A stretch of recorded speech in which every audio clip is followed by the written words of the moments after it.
आपस में बातें करते हुए पात्र हैं। गांव का ईमानदार दुकानदार। गांव रूपनगर अपनी सुंदरता और ईमानदारी के लिए मशहूर था। वहां के लोग मिलजुल कर रहते और एक दूसरे की मदद करते थे। गांव के बीचों बीच रामलाल की एक छोटी सी दुकान थी।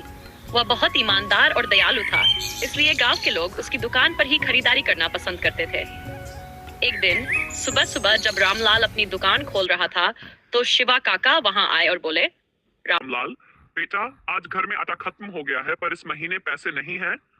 क्या मैं उधार ले सकता हूँ? रामलाल मुस्कुराया और बोला, काका, उधार की क्या बात, जब चाहो पैसे दे देना, पहले घर में खाना बनाना जरूरी है। शिवा काका खुशी खुशी आटा लेकर चले गए। पास खड़े मोहन काका ये सब देख रहे थे। उन्होंने हंसते हुए कहा, रामलाल, तुम सबको उधार देते हो, लेकिन कभी किसी से वसूली नहीं करते। ये व्यापार है, कोई दान पुण्य नहीं। लाल हंसकर बोला, मोहन काका, व्यापार से ज्यादा जरूरी इंसानियत है। भगवान की दया से मेरा घर अच्छे से चल रहा है। जब सबका भला होगा तभी मेरी दुकान भी चलेगी।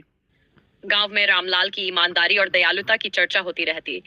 कुछ लोग उसकी पीठ पीछे उसकी बड़ाई करते, तो कुछ लोग सोचते कि इतना ईमानदार होकर वह ज्यादा दिन तक नहीं टिक पाएगा।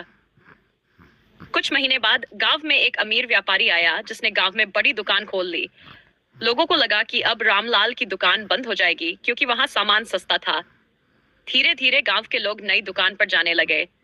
रामलाल ने बुरा नहीं माना और अपने पुराने ग्राहकों के लौटने का इंतजार करने लगा। मगर फिर एक दिन कुछ ऐसा हुआ जिससे सब बदल गया। एक शाम जब गांव में जोरदार तूफान आया, तो नई दुकान की छत उड़ गई और सारा सामान भीग गया। व्यापारी को भारी नुकसान हुआ। उसी समय गांव के लोग घबराकर रामलाल की दुकान पर आए और बोले, रामलाल भाई, तूफान के कारण हमें जरूरी सामान चाहिए, मदद करो। रामलाल ने बिना देर किए सभी को जरूरत का सामान दिया। गांव के लोगों ने देखा कि उसकी दुकान में कभी कमी नहीं होती, क्योंकि वह अपने ग्राहकों की जरूरतों को समझता था। जब व्यापारी को यह सब पता चला, तो उसने हार मानकर गांव छोड़ दिया। गांव वालों को समझ आ गया कि ईमानदारी और सेवा भाव ही असली पूंजी है।